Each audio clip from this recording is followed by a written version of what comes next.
Hey everyone, it's Joric. Welcome back. Hope you're doing great wherever you are in the world today. I've gotten, I can't count how many emails or messages that people have sent since the latest news of the Prime Minister, the confidence vote that did not go through. So the president dissolving Parliament and seeking a new election in May. The question that got asked, or I'll say the theme from everybody asking, is the juice still worth the squeeze when it comes to moving to Portugal in 2025? And I've made many videos. We were in Portugal for two of the three elections and said, the day to day life and how it impacts someone that is not from Portugal, an immigrant from outside the country, seems to be minimal except where you are in the immigration process. If you're in the front end trying to get your appointment, trying to get your temporary residence card, that becomes more of a pain and more of a backlog because Portugal has more important things to think about, which is getting a government in place, running it, getting a budget set, and helping their people, whereas immigrants, we're all at the bottom of that totem pole. Um, so I've always thought that it's where you are in the process when you're trying to renew your visa, your temporary residence card. It seems to be taking longer. And what I found is one of the biggest things is so many people. We moved in 2019 to Portugal. So many people moved before us, and they're in the citizenship phase. So again, after 5 years of residency, you can apply for citizenship. There are some requirements attached to that. And generally speaking, Portugal used to be good within 18 to 24 months, you would become a citizen. And in all reality and in all honesty, most of those people getting a Portuguese second passport were leaving Portugal to go someplace else in Europe. Portugal was not the destination. It was a hub until citizenship. What we find interesting is there are people that I just had communication with last night. They've been waiting almost 4 years, between 3 and 4 years, for that citizenship um, to be granted.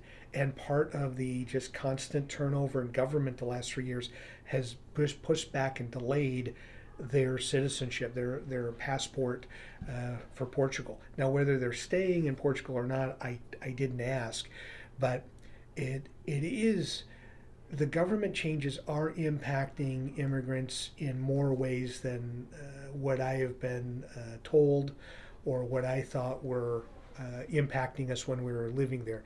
It has been something that's been more difficult um, all along the way. And I think as there is this upcoming election and then creating a new government, getting a budget set for the next term or the next year, excuse me, I think it's going to be a lot of messiness, and I don't know if there's going to be a straight answer that I can give you as to what the best course of action is if you're looking to move to Portugal.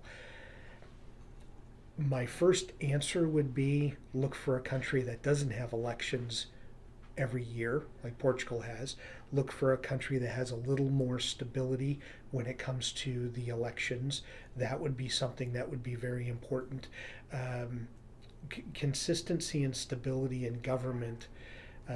We didn't give any consideration to when we moved to Portugal because it was stable and consistent. For the last 50 years, I think it's only been two parties, one or the other, that's gained power. Maybe with the exception of a short period of time, there was a third party. But for the most part, it's been two parties running the show. Whether that's good or bad, that's for the Portuguese citizens to decide, not a foreigner. But it's been interesting to hear so many people that now are really on the fence about Portugal. They took away the NHR tax regime 2 years ago, and that was something that was starting to change the mindset of Portugal's not for us. Now, with political uncertainty, which has become the norm in Portugal, um, I can't necessarily talk to any clients and say you should move to Portugal. Um, Even with the tax incentives gone, the increased property prices still happening. Um, Portugal has to figure out, and I mean the government and its people have to figure out what direction they want to go in, or if they just want to have annual elections. And it just seems like there's there are a crisis point that may be coming down the road there, where they have to figure out what they're doing as a country and how they're moving forward within the EU.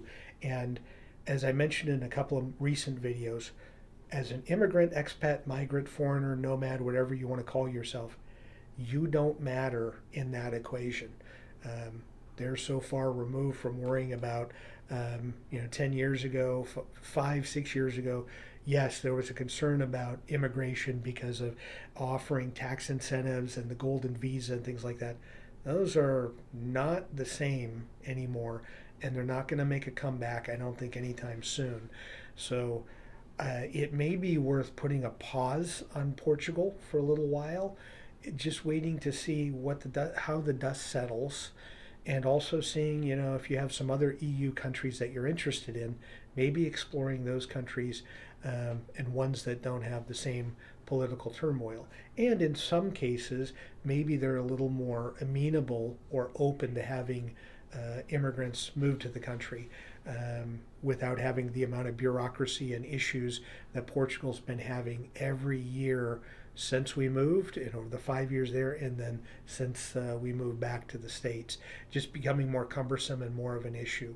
So I hope, for those of you that have been thinking about this and wanting to ask a similar question, I wanted to get back some feedback that I'm getting from people that, they're it's not just the taxes now. The political uncertainty is messy enough that people are just going to skip over and not consider Portugal unless they absolutely have to, because they're getting out of a conflict region or they're getting out of someplace else.